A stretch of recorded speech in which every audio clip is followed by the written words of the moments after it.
में। फूलमती काकी, अंजलि दीदी के लिए शहर से फोन आया है, जल्दी से भेजो दुकान पे, नहीं तो फोन कट जाएगा। हाँ हाँ बेटा, अभी भेजती हूँ। अंजलि बेटा, तेरे लिए शहर से फोन है, सब काम छोड़ के जल्दी जाके सुन ले, नहीं तो फोन कट जाएगा। हाँ माँ, अभी जाती हूँ, जरूर मीनाक्षी दीदी का फोन आया होगा। हाय अंजलि। नमस्ते दीदी, मेरा मतलब हाय, कैसी हो आप? यहाँ तो सब ठीक है। मामा मामी कैसे हैं? तू कैसी है? मेरे तो एग्जाम्स होने वाले हैं, हर रोज कॉलेज जाना पड़ता है, lectures, extra classes, private coaching. Oh मैं तो इतना थक जाती हूँ, क्या बताऊँ। आपकी कॉलेज वाली बहन जी आपको इतना पढ़ाती है, तो घर कब जाती हैं आप दीदी? अरे नहीं नहीं, ये सब सिर्फ मेरी प्रोफेसर नहीं पढ़ाती, मैं अलग से दूसरे टीचर्स के पास भी पढ़ने जाती हूँ।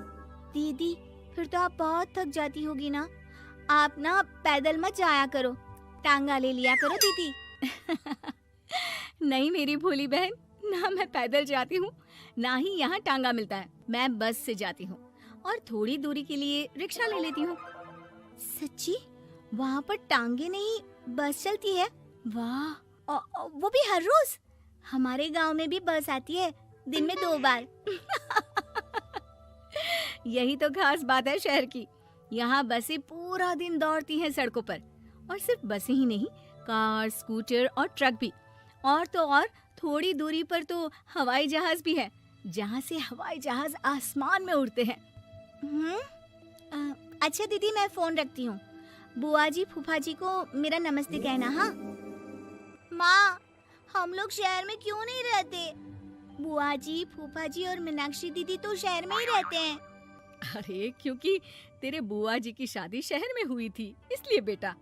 शादी से पहले वो भी तेरे पापा और दादा दादी के साथ गांव में ही रहती थी। तो फिर बा, मुझे शहर भेज दो ना, मैं भी शहर देखना चाहती हूँ। इतनी बार मीनाक्षी दीदी से शहर के बारे में सुन चुकी हूँ, अब मैं भी वहाँ जाकर देखना चाहती हूँ। बस आप मुझे शहर भेज दो। ठीक है, इस बार गर्मियों की छुट्टियों में कुछ दिन रह आना शहर, अपनी बुआ के घर। अब तो खुश ना? हाँ माँ, बहुत खुश। आप देखना मैं शहर जाके कितने मजे करती हूँ। अंजलि अगले दिन स्कूल जाती है और वहाँ अपने सारे दोस्तों को अपने शहर जाने की बात बताकर चिढ़ाती है। अरे श्रद्धा, शीतल, सरोज, तुम लोग इन गर्मियों की छुट्टियों में कहाँ जा रही हो? एकादशी वाले गांव के मेले में। हम तो दूसरे गांव में नानी के घर जाएंगे, उनका घर नहर के किनारे है, बड़ा मजा आएगा। हम इस बार कहीं नहीं जा रहे, बल्कि हमारे घर में रहने के लिए मेहमान आएंगे। और तू?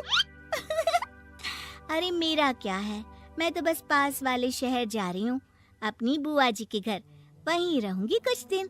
तुम लोग चिंता मत करना, मैं चिट्ठी लिखूंगी तुम सबको वहाँ से। पापा मुझे तो चक्कर आ रहे हैं, जी घबरा रहा है। बेटा शहर आने की जिद भी तो तूने ही की थी, अब पहली बार बस में चढ़ी है तो यही होना था, भुगतो अब।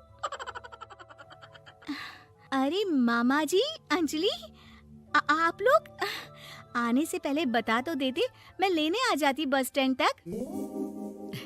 आओ आओ भैया, आओ बेटी अंजलि। माँ बुआ जी कैसे हैं वहाँ, और भाभी कैसी हैं? सब ठीक है, बस अंजलि जिद कर रही थी कुछ दिन आप लोगों के साथ रहने की, सो छोड़ने आ गया। दीदी आप मुझे शहर घुमाने ले जाओ ना, मुझे भी शहर देखना है। हाँ हाँ चल, तैयार हो जा जल्दी से। अंजलि तैयार होने जाती है और कुछ देर बाद जब बाहर आती है तो अरे ये क्या कर दिया तूने, मार्केट तक ही तो जाना है, इतनी डार्क रेड लिपस्टिक, इतने बड़े बड़े झुमके और चूड़ियां और चेहरे पर इतना सारा पाउडर। मेरी बहन ऐसे नहीं चलेगा, जा और ये सब हटा के आ। अरे कैसे, क्यों? मैंने शहर आने के लिए इतनी मेहनत से ये सब इकट्ठा किया था, और वैसे भी मैंने देखा है मोहल्ले की राधा काकी के टीवी पर एक फिल्म चल रही थी, उसमें हीरोइनें ना ऐसे ही तैयार होकर जाती है घूमने। सब पता है मुझे, मैं तो ऐसे ही जाऊंगी दीदी।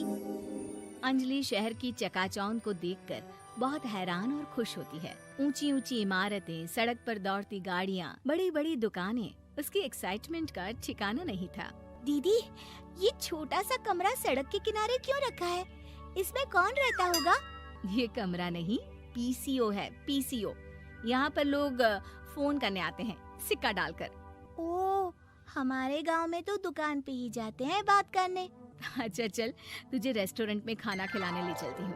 Excuse me, 2 plate noodles please and 2 Cola. Meenakshi को ऑर्डर प्लेस करते हुए अंजलि बहुत ध्यान से देखती है और थोड़ी ही देर में ऑर्डर लेकर वेटर आ जाता है और खाना टेबल पर रख देता है। अरे, ये लंबी लंबी सेवइयाँ खाते कैसे हैं दीदी?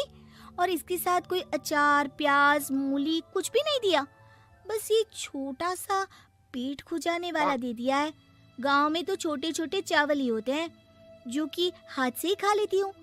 अब इसे कैसे खाऊं दीदी? एक्सक्यूज मी, एक चम्मच प्लीज, और लिटिल प्याज और अचार और मूली और एक गिलास मट्ठा, वो बाद में। हाँ, अब ये सब सुनकर आसपास बैठे लोगों को हंसी आ जाती है। मीनाक्षी भी अपनी हंसी किसी तरह रोकने की कोशिश करती है और वेटर मुस्कुराता हुआ वहाँ से चला जाता है। अंजलि समझ नहीं पाती कि सब किस बात पर हंस रहे थे, लेकिन वो छिप जाती है।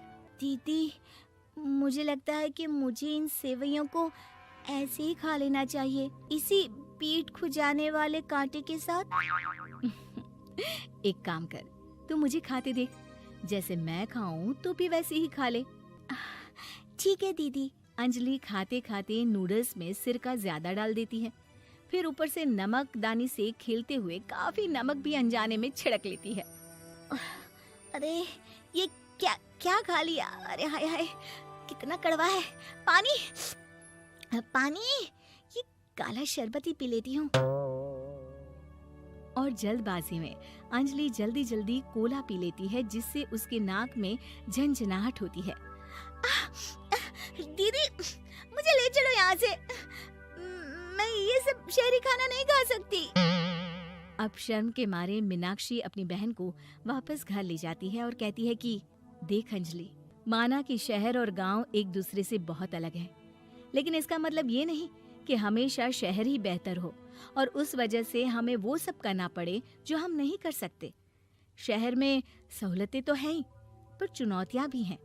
हम जहाँ भी रहें, हमें कभी अपने आप को कम या ज्यादा नहीं समझना चाहिए। और किसी भी नई जगह में ढलने में समय लगता है, उसके लिए तुम्हें दूसरों की नकल करने की कोई जरूरत नहीं है। बेटा, घूम लिया शहर या अभी और घूमना है? नहीं पापा, मैं अपनी गलती समझ गई हूँ। आप गांव ही ले चलिए मुझे।